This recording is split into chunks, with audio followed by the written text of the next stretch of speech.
I like to stay alone to keep my head from exploding. People call me crazy.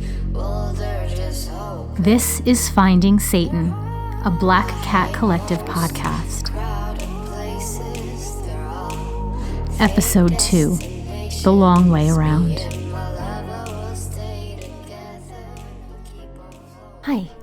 Hi, it's Sarah. Well, that was certainly more interesting than I expected. I'm still a little shaken, to be honest. I guess you're probably wondering what happened. I'm sorry I didn't do a wrap-up. My goal is for each thing I look into, I use these recordings to gather my thoughts, my notes, to summarize my conclusions, and I didn't do that last time. I'm sorry. I just didn't expect anything like that. We got to the circle and Diane started acting really weird. I guess I should know better than to follow a stranger to a supposedly evil circle. But Diane, she was kind of freaking me out with that weird voice and all that. She pulled this big knife and, well, I guess she attacked me? She came at me with the knife, but somehow she tripped, I guess. All I know is I saw her with the knife, and then, so suddenly, I don't even know how it happened. She was in the circle, knife in her own chest, blood everywhere. Do I think the circle is evil? I don't know. I heard that buzzing sound. My skin felt weird and I saw these shapes in the circle. But I guess it was just one of those optical illusions. The lines in the ground appearing to move, but they couldn't have been, right? I mean, it was scary and creepy, but a lot of that was Diane. I want to feel bad for her, but I didn't even know her, and she did kind of attack me. I don't know. I found out from the police that hers wasn't the first body they'd found in that circle. 3 members of her occult group had been found there, dead, stabbed through the heart and with their throats slit. I looked online, but that was never reported. It had been kept quiet, although the rumor still got out. Is the Black Circle evil? I don't know. It's certainly strange, and strange things have been done there. But I'd have to go back, see it again. See if I feel anything when there isn't someone whispering dark things in my ear. Oh, it's Dr. Carlisle. Hi, Dr. Carlisle. Sarah, I wanted to check in. How are you? I'm okay. I'm shaken up, but okay.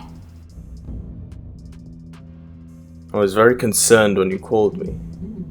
You sounded terrified. It was shocking. I think I was in shock.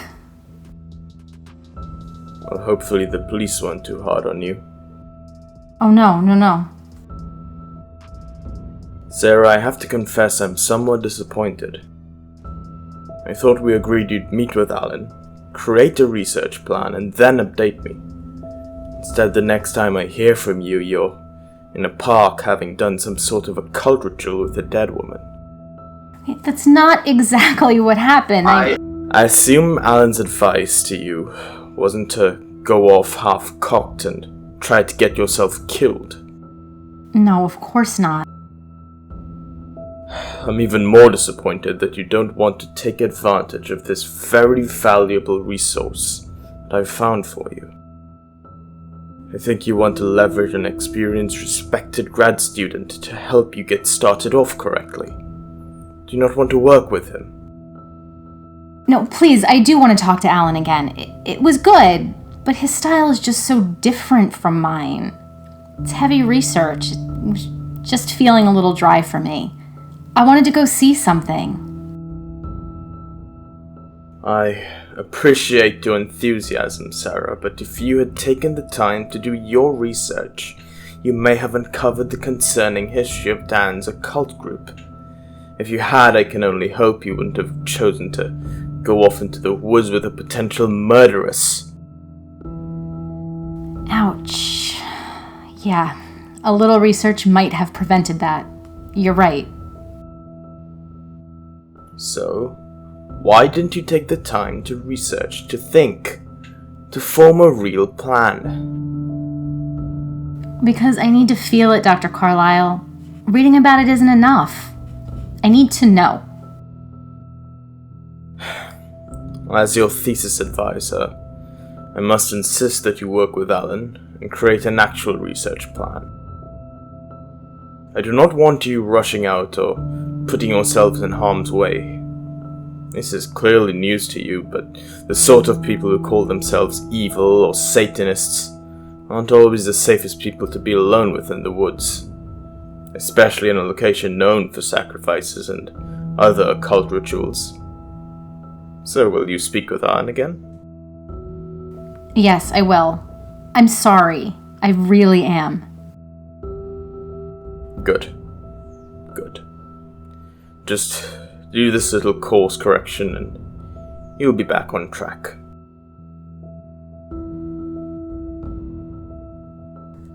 I get it that Dr. Carlyle thinks he's helping, that working with Alan and researching will keep me safe. But I feel safe. I'm not scared. I'm more worried about taking the long way around. That's what really scares me. If you want to know the truth, when we were walking towards the black circle, I wasn't scared. I wasn't afraid. Even after I heard the buzzing, I was excited.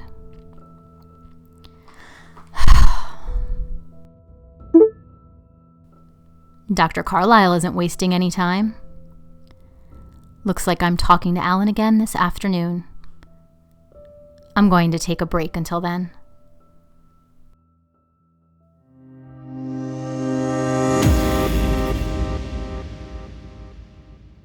Okay, I'm about to get on Skype with Alan. I hope he doesn't try to get me to a monastery again. Hey, Alan. I heard you had quite the adventure. Yeah, I guess so. Listen, Sarah, I'm really sorry that happened to you. I feel responsible. What do you mean? Dr. Carlyle told me that the only reason you went out there with a stranger was because of me. I didn't help you the way he expected. If anything had happened to you because of me, Alan, don't blame yourself. This has literally nothing to do with you. I would have found my way there whether or not I ever met you or talked to you. Yeah, that's the problem, actually. Dr. Carlyle was expecting me to. How about I make it up to you? I can help with any legwork on research that you need. I can help Dr. Carlyle keep you out of trouble and assuage my guilty conscience at the same time. That's great, except for the part about keeping me out of trouble. I don't need that. I'm not some first year. I can do my own research. At least let me make it up to you. A peace offering, since I seem to have really put my foot in it. I'm sending you a link. Hang on. What is this? It's an old ranch about 100 miles east of Odessa. It's been abandoned for the last 17 years. Before that, it was a working ranch, but it has a long history of disturbances. Disturbances? Yeah. I'll let you read the file, but Some seriously weird stuff went down at that ranch back in the day. It's in Texas, so we could go visit if you like. We?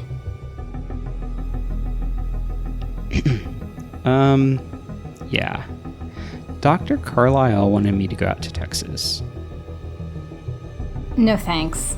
I don't need a babysitter. Sarah, you don't understand. He's not giving me a lot of choice. No, you don't understand.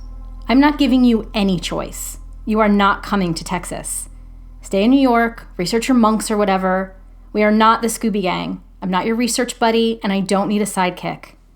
Thanks for the file, but we're done here.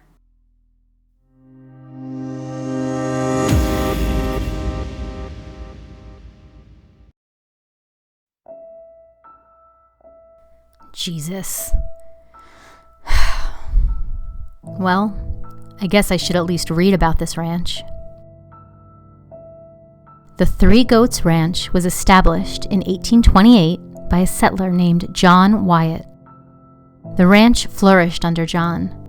By the time of his death, he had grown the ranch to 10,000 head of longhorn cattle. But there were rumors that he did not earn his land and riches on his own.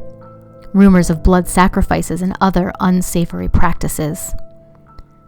The ranch struggled in its first years, but then had sudden, rapid, and inexplicable success, fueling the rumors that surrounded the ranch.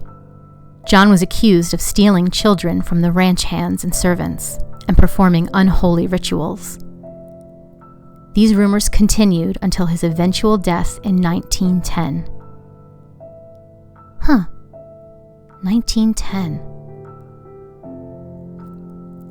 After his death, the ranch fell into hard times. His family sold off cattle, then parcels of land. They changed the name to the Midlands Ranch in an attempt to put the past behind them, an attempt that did not work. They came to say the ranch was cursed. The area where John supposedly performed his rituals was the center of the curse. His descendants built a barn there which burned down and had to be rebuilt. Sickness struck the ranch, and all the livestock in the barn died, spreading the illness to the rest of the cattle, which further decimated their already diminished stock. Accidents plagued the ranch, with many of the workers complaining of strange noises, visions, and a shadowy figure that watched them from afar. The family lost most of their money, and when a tractor ran over John's 6-year-old great-grandson, killing him outside the infamous barn, the family finally sold the remaining land and moved away in the 1960s. The barn appears to be the center of whatever phenomena exists at the Midland Ranch. It is partially burned from yet another fire and is not safe to enter. The land changed hands many times and is currently owned by a land trust, which purchased it in 2003. The trust has not announced any plans to develop the land, so it continues to sit abandoned, haunted by the ghosts of its past and the memories of the horrific deeds that stained its soil forever. That was a little more dramatic than I expected from Alan, to be honest. His email says some of this was taken from a site called Haunted Texas. So yeah, that explains that. I'm going to see what I can dig up about the ranch, and if there's any information about the current owners. Alan was right. I'm definitely interested in this ranch.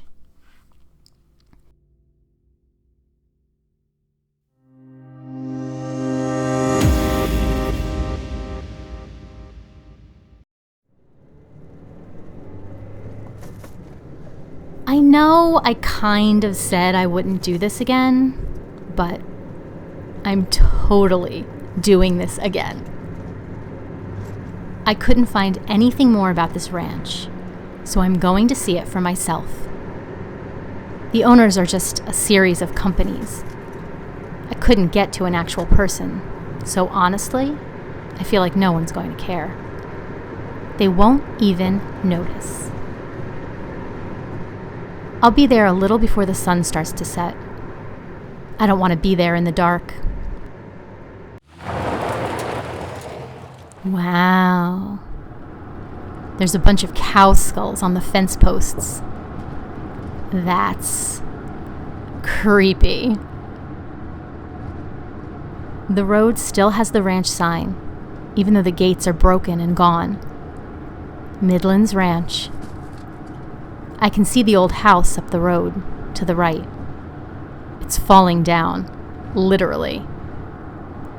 The barn is just past it, to the left. I see... Yeah, there's a group of black birds, probably grackles, circling in the sky above the barn.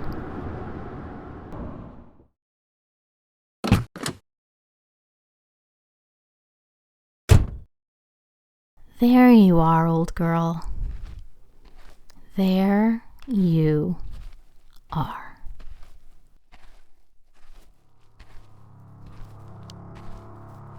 Sorry, I think I spaced out for a bit.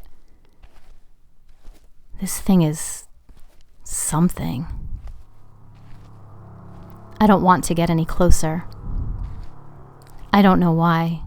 I just don't. The roof has caved in, but I'm still a good 15 feet away from the structure. I can see signs of the old fire.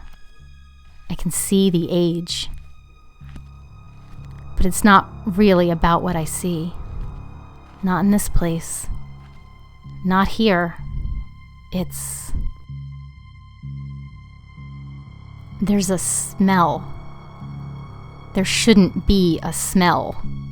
Not after this long. But under the smell of livestock and ash, I smell death and rot. It reeks here. They're going to have to raise this barn, but I don't know how they'll ever get the smell out. It smells like 1,000 things spent 1,000 years shitting and dying here. I can feel it. I can finally feel it. Whatever happened here has stained the land. It's seeped in. The hairs on my arms are standing up. What's that? What's that over there? I can see the edge of something just past the barn. What is this? The earth is... It's black. It looks like the circle, I think. The one from Blackstone Quarry. Oh, it's Dr. Carlisle. Yes? Doctor? Sarah. Dr. Carlisle? I can't hear you. There's some kind of interference. I can't... Wait. What? Sarah, are you there? Did you go to that ranch Alan sent you? Yes, I'm at the ranch. I wish you... Sarah, please get in your car. You must leave. You're in danger there. What do you mean leave? What danger? Sarah, listen. Hang on. I think I see someone. There's a shadow over there, but it's hard to tell. The sun's going down. It hurts.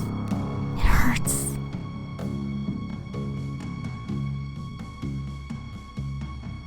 Dr. Carlisle, it's strange. I can feel something here. Yes, I'm leaving. But I want to come back. Okay, yes, I'm going home. It moved.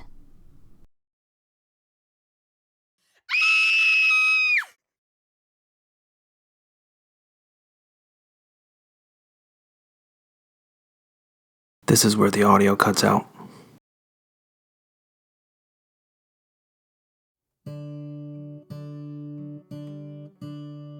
Finding Satan is written and directed by Gabrielle Awe, produced by Jeremy Herbal, and starring Emily Mascolo as Sarah.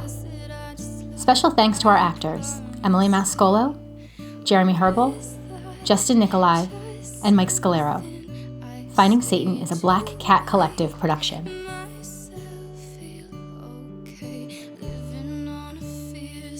See you next time.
inside.